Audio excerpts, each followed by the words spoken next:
안녕하세요. 김경일입니다. 나의 두 번째 교과서 시즌2 심리학의 세 번째 시간이고요.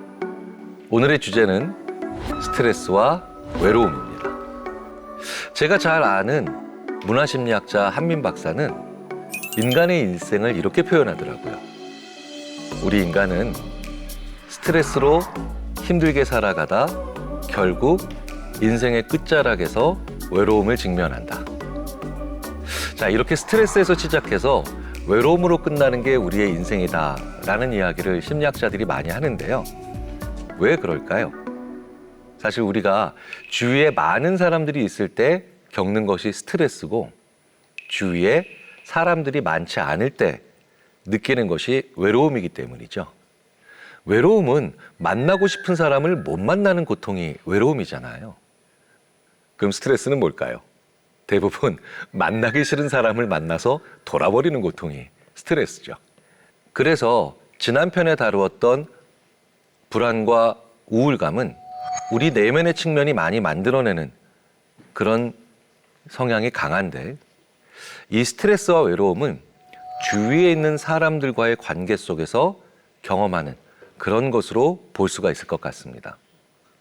그래서 우리의 인생에서 뗄래야 뗄 수가 없는 이 스트레스와 외로움, 일상에서 도움이 될 만한 방법을 오늘은 한번 많이 소개해 드려 보도록 하겠습니다.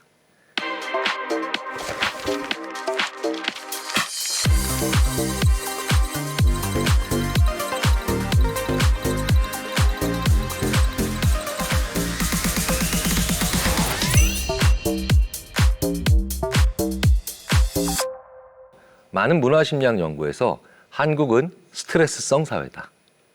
그리고 일본은 외로움을 느끼는 사회다. 즉, 심리적인 어려움이 한국은 주로 스트레스에 기반하고 일본은 주로 외로움에 기반한다. 이렇게 얘기를 한다는 거죠. 그래서 이건 문화적으로도 아주 중요한 차이점을 많이 만들어냅니다. 일본은 내부의 질서와 규율이 굉장히 중요하죠. 만년 동안 누구도 침범하지 않은 나라였으니까요. 그런데 한국은 엄청난 외부의 침략에 늘 시달리면서 우리 내부에서의 질서와 규율보다는 능동적이고 순간적인 적응력이 그 무엇보다도 중요한 사회가 됐죠. 자, 그래서 내부의 질서와 규율이 굉장히 중요한 일본. 문화가 어떻게 나타나죠? 선을 안 넘죠. 남의 일에 참견하지 않습니다. 하지만 순간적인 적응력이 중요한 사주경계해야 되는 한국의 문화, 선 넘으라고 있죠. 게다가 우리는 심지어 참견의 민족이라고 하는 재밌는 농담을 하기도 하죠. 그래서 기존에는 한국과 일본, 스트레스와 외로움 이렇게 중요하게 구분되었지만 어찌 우리라고 외로움을 안 느끼겠습니까? 어찌 일본 문화라고 해서 스트레스를 경험하지 않을까요? 다만 정도의 차이라는 얘기죠. 자, 그런데 스트레스보다 먼저 이해해야 되는 건 외로움입니다. 최근 대부분의 수명지표에서 한국이 일본을 추월하고 있다는 거 아시나요? 실제로 한국 사람들도 놀라고 일본 연구자들도 놀랍니다. 왜냐하면 우리 한국인들의 의식 속에서 일본은 대표적인 장수국가라고 각인되어 있거든요. 한일 두 나라의 의학과 과학의 기술력에 큰 차이가 있는 게 아니잖아요. 사실은 이 둘을 거의 같다라고 봤을 때 양쪽 다 장수국가지만 한국의 수명 증가가 더 눈에 띄고 있다는 건 한번 눈여겨볼 만하죠. 그런데 왜 그러냐면요. 한국이 스트레스성 사회, 일본이 외로운 사회라는 걸 생각해보면 그 이유는 우리가 상당 부분 쉽게 추론할 수가 있습니다. 일반적으로 심리학자들이 이렇게 얘기하죠. 스트레스보다 무서운 게 외로운 거다. 왜냐하면 스트레스는 대처하고 사회적 지원이 들어가면서 관리가 가능하지만 이 외롭다라고 하는 건요. 참으로 관리하기도 어렵고 빠져나오기도 어려운 거거든요. 왜냐? 주변에 사람이 없거든요. 주변에 사람이 많을 땐 줄일 수라도 있는데 사람이 없는데 늘리는 방법은 정말 어렵잖아요. 물론 물리적으로 사람이 많기 때문에 무조건 스트레스가 오고 물리적으로 사람이 없기 때문에 무조건 외로움이 오는 건 아닙니다만 어쨌든 그 주위에 있는 많은 관계들의 양과 질에 상당 부분 기인한다는 건 부인할 수 없는 사실일 겁니다. 혹시 유럽에는 외로움과 관련된 정부 부처까지 생기고 있다는 거 아시는지요? 영국의 얘기도 하죠. 왜 그럴까요?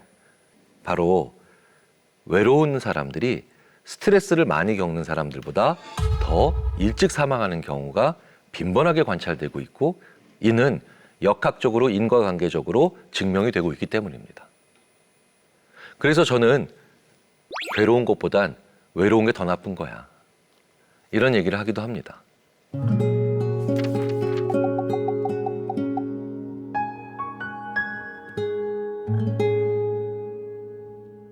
외로움을 이겨내거나 외로움에서 빠져나오는 방법으로 사람을 적극적으로 만나는 게 좋은 방법인지 아닌지를 정말 많은 분들이 물어보십니다. 왜 정말 많이 물어보실까요? 그만큼 사람을 만나는 게 도움이 됐다는 분과 아니 오히려 문제를 악화시켰다는 분들로 나뉘기 때문입니다. 그 왜 그럴까요? 그건 사람의 주량과 똑같습니다. 주량을 넘겨서 마시면 술의 모든 의미가 없어집니다. 하지만 내가 주량 내에서 마시면 사회생활에 도움이 되기도 하죠. 그러니까 내가 외롭다면 내가 한 달 혹은 일주일 몇 명을 만날 수 있는지를 알아야만 사람을 만나는 것을 다음에 결정할 수 있습니다. 예를 들어 볼까요? 지금도 안 믿으시겠지만 저는 어떤 성격 검사를 해도 내향적으로 나옵니다. 그런데 내향적인 사람은 외향적인 사람에 비해 사람을 싫어하고 낯가리며 만나는 걸 꺼린다? 이건 대단히 큰 오해이자 착각이죠. 저는 내향적이기 때문에 재미있고 즐겁고 생산적으로 만날 수 있는 사람의 수가 외향적인 사람에 비해서 동일 기간 내에 수가 좀 적은 것뿐이에요. 그래서 저는 일주일에 모르는 사람을 만나서 밥을 먹거나 아니면 교류의 시간을 가지는 걸 1회 이상 하지 않습니다. 2번만 돼도 버거워요. 그런데 참으로 신기하죠? 한 번은 아주 잘 해낼 수 있어요. 그래서 그 주에 첫 번째 저를 만나는 분은 저를 굉장히 많은 경우에 외향적이다라고 생각합니다. 그런데 참 신기하게도 그런 만남을 2번째 금요일쯤 가지면 그 2번째 저를 만나는 분은 항상 이렇게 얘기합니다. 김경일 교수님, 어디 아프세요? 오늘 왜 이렇게 피곤해 보이시지? 저는 사회적 에너지가 없기 때문이죠. 사회성을 모든 사람들에게 다 잘 대한다라는 개념으로 이해하시면 안 됩니다. 사회성은 기름 탱크의 용량 정도로 생각하시는 게 좋죠. 그리고 이건 중년이 되면서 더욱더 중요하죠. 왜일까요? 청소년기나 청년기에는 그래도 내가 사회적으로 실수를 해도 어느 정도 용서받거나 이해받을 수 있는 여지가 있죠. 하지만 나이가 꽤 들은 이제 성숙함이 당연히 요구되는 중년의 시기에 제가 월요일 날 만난 사람에게 아주 잘 대했는데 금요일 날 만난 사람에게는 뾰루퉁한 얼굴, 지친 얼굴, 그리고 계속해서 대꾸하지 않는 불친절함으로 대했다면 저는 저만의 이유는 있겠지만 그분께는 용납이 안 되는 거니까요. 그래서 중년이 된다면 내 사회성의 용량을 이제 대답하실 수 있고 말하실 수 있어야 됩니다. 저는 그래서 새로운 사람을 만나서 인맥을 확장하고 네트워크를 다져가는 거. 그건 일주일에 1번, 한 달에 4번, 5번 간신히 가능, 6번 벌써 뭔가 그분에게 언짢은 느낌을 줄 수 있는 실수를 하게 되어 있다. 저는 굉장히 중요한 저에 대한 정보를 알고 있는 겁니다. 그리고 이렇게 해야만 사회적으로 번아웃이 안 와서 외로움을 스스로 자초하는 일을 막을 수가 있다는 거죠. 인생에 있어서 친구 몇 명만 있으면 외로움은 다 해결된다라고 하는 그런 단순한 얘기를 너무 무작정 믿으시면 안 됩니다. 그리고 오히려 이런 사람들로만 몇 명을 가지고 있다면 그들 중에 단 한 사람을 잃어도 끊임없는 배신감이나 상실감으로 인생을 고통스럽게 살 수 있다는 겁니다. 그래서 외로움은 그 무엇보다도 가깝고 깊은 관계 못지않게 느슨하고 다양한 관계에 대해서도 고마워할 줄 알아야 된다는 거죠.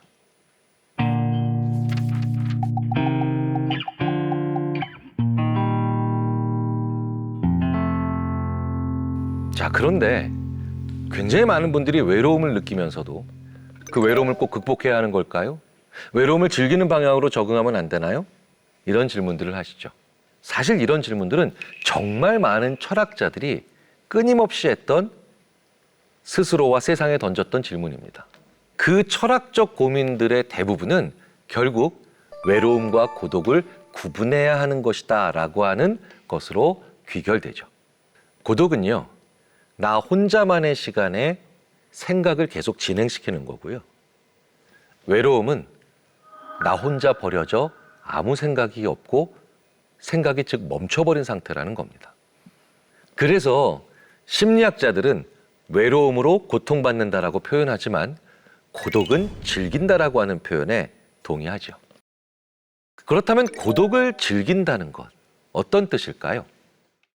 내가 혼자 있을 때 어떻게 시간을 보내고 더 나아가 어떻게 의미 있게 시간을 쓸지를 안다는 겁니다. 그래서 이런 분들은 혼자 있는 시간에 괴로워하고 힘들어하는 게 아니라 독서, 취미, 문화, 레저 등 다양한 활동으로 불리는 무언가를 한다는 거죠. 우리가 왜 이런 곳에도 돈을 쓰고 시간을 써야 되냐고요? 이런 걸 전혀 하지 않는 분들이 대부분 외로움을 견디지 못한다는 거예요.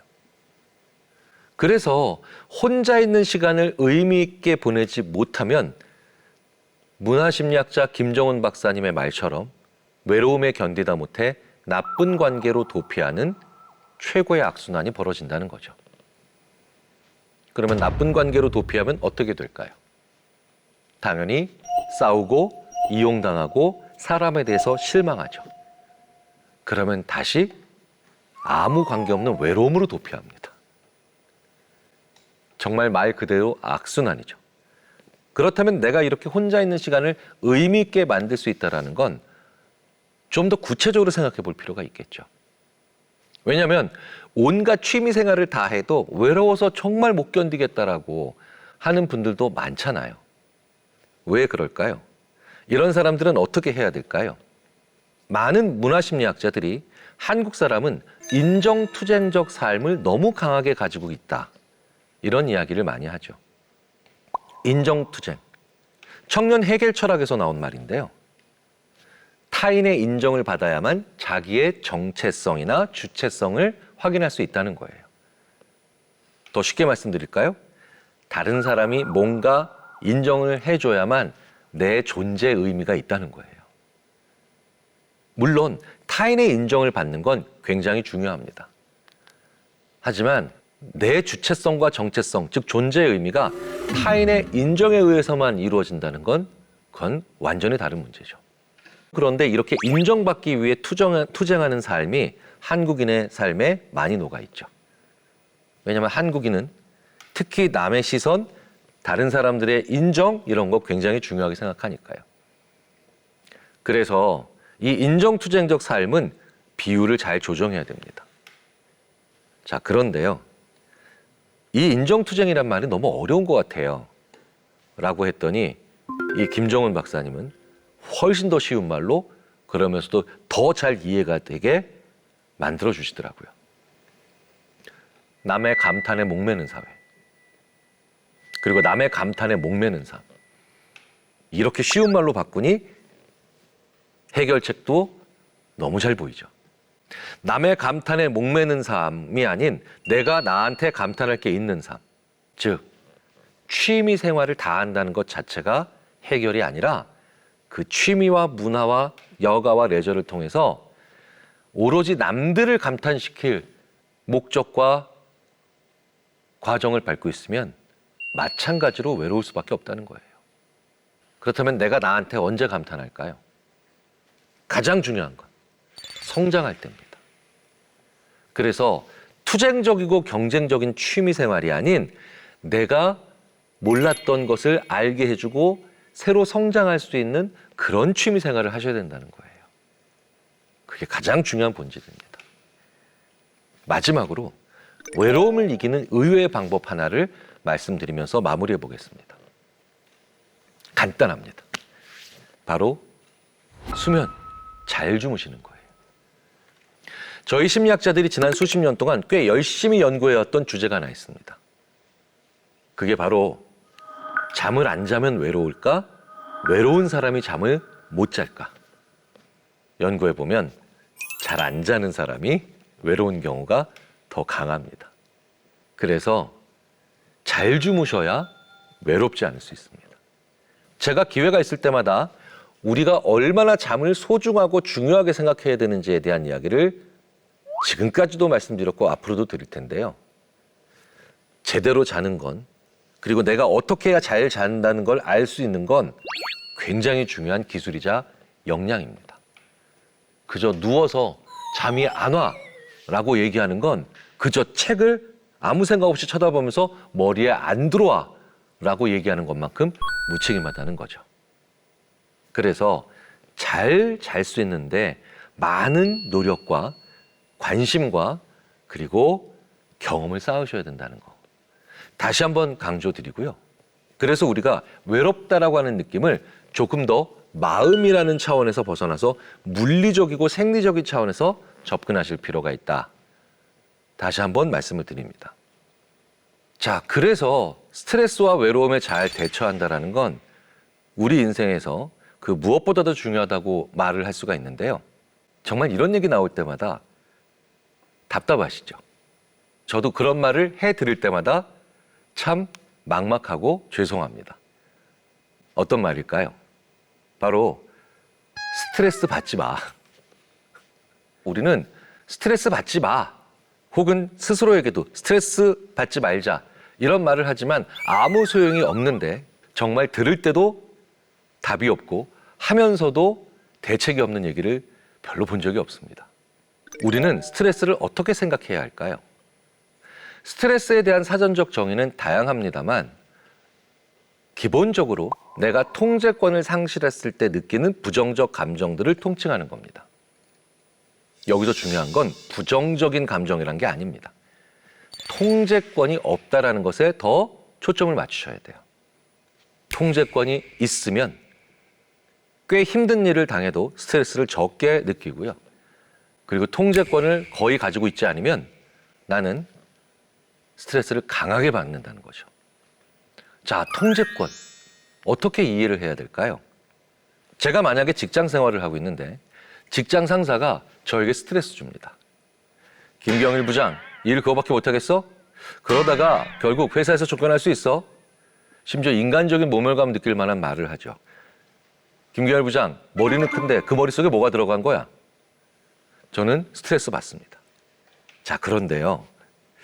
약간 황당하지만 이런 상상을 한번 해보도록 하겠습니다.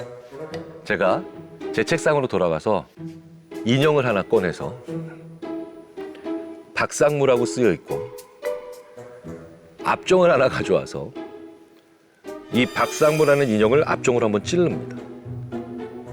그런데 실시간으로 그 박상무가 하고 고통스러워합니다. 두 번 쿡쿡 찔렀더니 그 박상무가 하면서 두 번 괴로워합니다. 황당한 얘기지만 이런 게 바로 전형적으로 아무리 상대방이 나한테 나쁜 짓을 하거나 혹은 상처되는 말을 해도 통제권을 내가 완전히 가지고 있는 상황이죠. 이러면요, 스트레스 안 받습니다. 그래서 통제권을 상실하지 않고 가져오는 게 제일 중요합니다. 그런데요, 여기서 다시 그러니까 통제권을 가지란 말이야. 이건 아무 의미가 없죠. 스트레스 받지 말라는 말과 전혀 다르지 않습니다. 하지만 암시적으로 통제권을 가질 수 있는 상황으로 빨리 이동해. 이런 말은 그나마 좀 낫겠죠. 그래서 제가 아는 많은 심리학자들은 스트레스를 받을 때마다 작고 구체적인 길을 같이 가자는 제안을 저한테 합니다. 작고 구체적인 길이 무엇이 있을까요? 바로 옆길, 뒷길, 안 가본 옆 동네의 골목길이에요. 그러면 왜 굳이 그런 길을 갈아야 될까요? 스트레스를 받으면 무엇이라도 해야 하거든요. 우리가 가장 많이 하는 착각 중에 하나가 바로 뭐냐면 큰 스트레스는 큰 변화로 풀어내자라고 하는 착각입니다. 그래서 내가 스트레스를 받는데 직장 생활하면서 갑자기 유럽 여행을 떠납니다. 그것도 배낭 메고 혼자. 그럼 어떤 일이 벌어지나요? 통제권을 완전히 상실하죠. 내가 표지판도 잘 읽을 수가 없습니다. 그러면 실제로 유럽의 어느 해안가를 걷다가 물밀듯이 올라오는 스트레스로 감당이 안 되는 상황이 벌어지기도 하죠. 그렇기 때문에 스트레스는 변화, 통제권, 작고 구체적인 것, 이 세 가지 삼위일체가 다 갖춰지고 있어야 됩니다. 변화를 통해서 스트레스부터 벗어나는 거고, 그리고 작고 구체적인 것을 통해서 내가 완전히 통제권을 가지고 있다는 생각을 하는 거죠.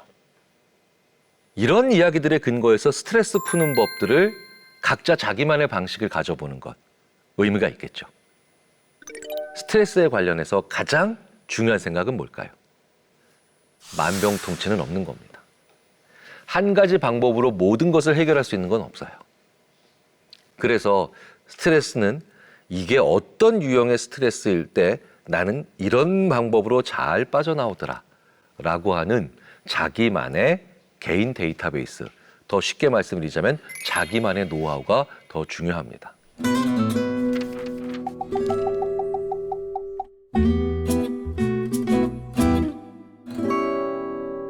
우리의 뇌는 신체적 고통, 그리고 사회적 고통, 이 두 고통을 별로 그렇게 다르게 구분하지 않습니다.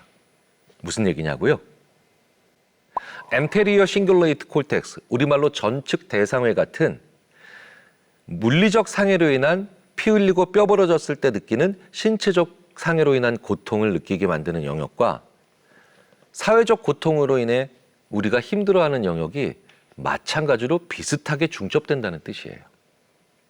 그래서 심지어 어떤 연구자들은 우리의 뇌는 뼈 부러지고 살점 떨어져 나간 고통과 사람 때문에 겪는 고통을 하드웨어적으로 그렇게 크게 구분하지 않는다, 이렇게 얘기하기도 하죠. 그런데 우리가 몸 다쳤을 때 어떻게 하죠? 잘 먹고 잘 자고 그리고 혈액순환 잘 되게 몸을 잘 풀죠. 재밌게도 스트레스 역시 그게 반드시 필요합니다. 스트레스를 정신적인 문제로만 치부해서 정신력으로만 이겨내려고 한다는 거, 이건 사실은 오히려 우리의 뇌를 몰라도 너무 모르고 하는 생각이라는 거죠. 그래서 저는 스트레스를 받을 때 이런 농담을 주위 사람들한테 합니다. 나 어저께 괴한한테 망치로 3대 맞았어. 심지어 좀 큰 스트레스를 받을 땐 나 어제 운전하고 있는데 덤프트럭에 들이받쳤어. 그럼 사람들이 어떻게 하나요? 진짜? 그럼 몸 어때? 피 난 데 없어? 다친 데 없어? 피 많이 났어. 어디? 여기. 뼈 괜찮아? 아니 부러졌어. 어디? 여기. 우리의 뇌는 그렇게 인식하고 있으니까요. 그래서 스트레스 받을 때 중요한 거, 마찬가지죠. 몸을 다친 사람처럼 잘 먹고 잘 자고 잘 푸는 겁니다. 스트레스 푸는 법 의외로 모르는 분들이 많아요. 그래서 주로 술로 풀지요. 물론 저도 술을 마십니다. 하지만 술을 마신다는 건 조심하셔야 되는 게 있어요. 술은 진정제라는 것을 일단 이해하셔야 됩니다. 왜 술을 마시면 우리는 흥분할까요? 술은 진정제인데요. 술은 2가지 국면에서 2번 다 진정제 역할을 하는데요. 첫 번째 국면에서 우리를 진정시키는 기제들을 진정시킵니다. 그런데 2번째 국면에서 뭡니까? 이제 제대로 진정시켜서 일반적인 진정을 시켜서 그래서 사람이 이제 쓰러지죠. 내가 이 제어 장치를 풀기 때문에 저지를 수 있는 실수들을 늘 조심하셔야 된다는 거죠. 그런데 술을 통해서 이 스트레스를 해결한다? 그리고 그건 그 방법은 유지한다면 어떻게 술을 드셔야 되는가? 바로 내가 직장에서 스트레스를 받았다면 내 직장을 잘 모르는 사람과 일단 만나셔야 됩니다. 나의 분노 제어기제, 원망 제어기제를 풀어도 폭발하지 않거든요. 우리는 가끔 직장에서 겪은 일 때문에 스트레스를 받아 직장 동료와 함께 술을 마시면서 그 제어 장치를 풀고 순간적으로 필요 이상의 혹은 너무 강하게 원망과 섭섭함과 심지어는 욕지기를 내뱉으면서 다음날 오히려 2차적인 스트레스 경험하는 경우가 있죠. 내가 어제 왜 그랬을까? 그 친구가 그 얘기를 다른 곳에 하면 이건 큰일 날 텐데. 그래서 내 일을 잘 모르는 혹은 그 스트레스를 겪은 곳과 무관한 곳에 있는 그런 사람들과 만나서 가볍게 술을 신변잡기적으로 얘기하시면서 시작하시는 게 좋습니다. 그래서 저는 제가 있는 직장인 대학교에서 스트레스를 받을 때마다 저는 수원시 인계동에서 스타카 센터를 하고 있는 김창석이라는 친구를 찾아갑니다. 그리고 그 친구는 대학과 상관없는 일을 하고 있기 때문에 제가 총장님한테 섭섭한 일이 있다고 하더라도 총장이 뭐야? 이렇게 물어보죠. 그 사이에 저는 한번 빵 터지죠. 그리고 학사 일정에 문제가 있으면 조절을 해야 되잖아 라고 하면 다시 물어봅니다. 학사 일정은 뭔디? 그럼 전 또 학사 일정을 찬찬히 풀어나가면서 재밌게도 총장님과 학사 일정을 운영하는 대학 본부가 나름대로 사정이 있으셨겠구나. 그래, 나도 일부 책임이 있네. 이러면서 제 감정을 잘 누그러뜨리고 스트레스를 조절할 수 있다는 거예요. 그래서 내가 다양하고 느슨한 관계를 평상시에 가지고 있는 것도 못지않게 중요하겠죠. 왜냐하면 제가 카센터를 하는 그 친구가 없었다면, 그리고 제가 일하고 있는 아주대학교에만 모든 관계가 있다면 그건 갈 사람이 없으니 안에서만 그 문제가 계속해서 돌아다니니까요.